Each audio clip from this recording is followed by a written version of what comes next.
March Lammers et Boris Zeisser sont hollandais et architectes. Pendant leurs vacances, ils quittent Rotterdam pour leur petite maison nichée au cœur du parc naturel de Glasskogen en Suède. Une cabane camouflage perdue dans la nature. La Draxpelusette est une espèce étrange de résidence secondaire. Nous ne cherchions pas à acheter de maison, mais l'occasion s'est présentée. J'attendais en face d'une agence immobilière quand j'ai aperçu une petite annonce dans la vitrine avec la photo d'une petite cabane près d'un lac. Quand nous sommes venus visiter, Marie avait 4 ans et courait partout en s'écriant « Magnifique ! Magnifique !» Tout ce qu'elle voyait était magnifique. En hollandais, on dit « mooi ».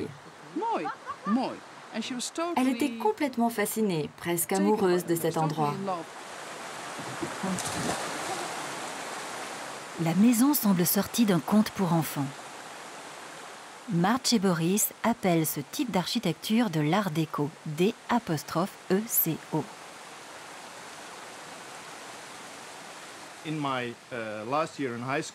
Lors de ma dernière année d'études, nous devions dessiner notre maison idéale. Et j'ai dessiné une maison au-dessus d'une cascade. Cette maison était l'occasion de réaliser ce rêve 15 ans plus tard. Mais la limite de notre terrain était le torrent. Et nous devions construire à plus de 4,50 m de la limite. Impossible de construire au-dessus du torrent. Alors nous avons imaginé une ruse. C'est assez typique des Hollandais de ne pas vouloir suivre les règles. Et maintenant, voilà pourquoi la cabane s'appelle Draxpelusette, la maison accordéon.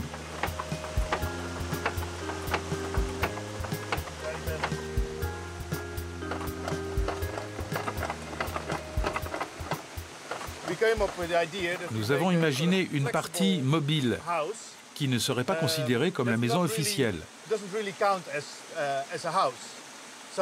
Donc officiellement, la maison s'arrête là-bas et la partie mobile sort pendant quelques semaines par an.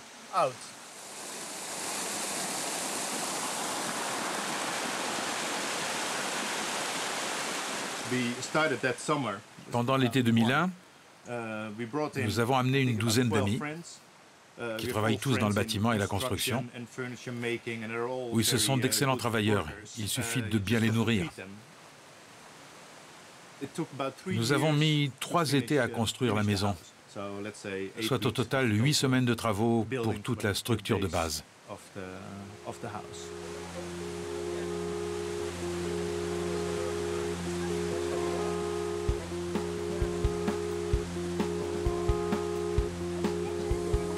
Draxpelusette est l'extension nettement plus confortable d'une maison construite au XIXe siècle. Je peux rapidement vous montrer la cabane de pêcheurs d'origine et comment nous l'avons réaménagée en chambre.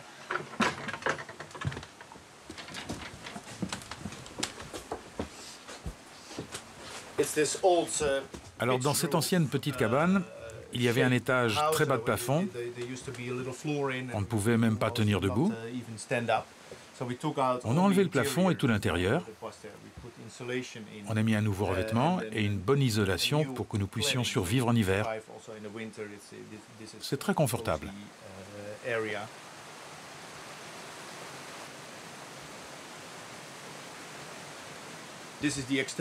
Voici l'extension que nous avons réalisée. C'est une seule grande pièce avec une cuisine, une salle à manger et une sorte de salon.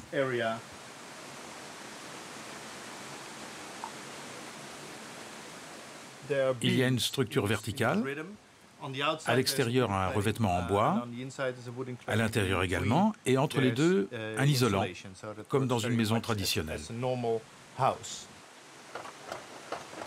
La carapace flexible a été bâtie suivant le même modèle. Un revêtement de bois à l'extérieur et un isolant entre les deux. Et à l'intérieur, des pots de renne qui fonctionnent très bien comme isolant.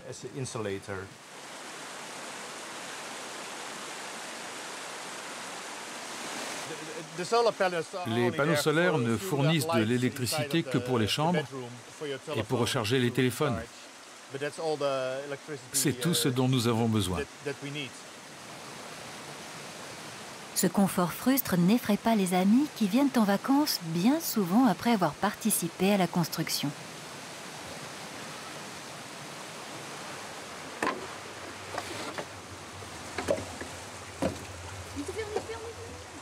Cette partie en bois, c'est la baignoire. Nous la remplissons avec l'eau de la rivière et nous la réchauffons avec un poêle à bois intégré qui amène l'eau jusqu'à 40 degrés, ce qui est très agréable. Nous sommes en train de chauffer l'eau.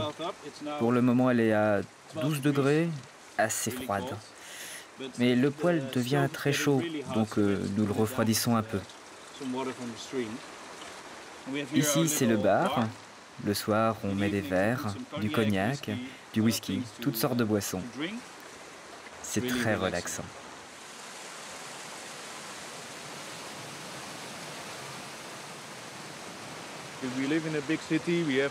Nous vivons en ville. Il y a des embouteillages à longueur de journée. Il y a la foule. Alors parfois, on a besoin de décrocher et de ralentir la cadence.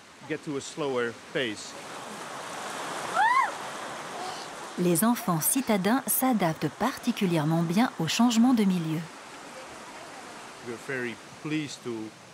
Nous sommes très heureux de montrer à notre fille la vie sauvage. Ce qui est drôle, c'est qu'à la maison, elle veut jouer à l'ordinateur, regarder la télévision. Mais une fois qu'elle est ici, elle est très heureuse de jouer avec des pierres, de l'eau, des morceaux de bois. Soudain, la télévision n'est plus là, et c'est même plus un problème.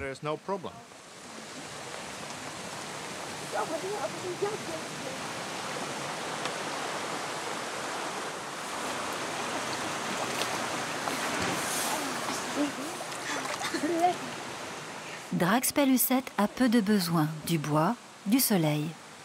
Quant à son impact sur la nature, il est quasiment invisible quand les vacanciers s'en vont. Nous nous sommes rendus compte que ce n'était qu'une maison de vacances, utilisée 4 semaines par an, et vide le reste du temps. Nous avons donc essayé de créer un bâtiment qui serait invisible quand il est inutilisé, et donc nous avons décidé de faire un bâtiment semblable à un gros rocher. Il fallait éviter tout point de repère comme une porte ou une fenêtre. Donc toutes les fenêtres disparaissent quand nous partons. Il ne reste qu'une sorte de gros rocher qui se fond dans le paysage. Loin du monde et en équilibre avec la nature.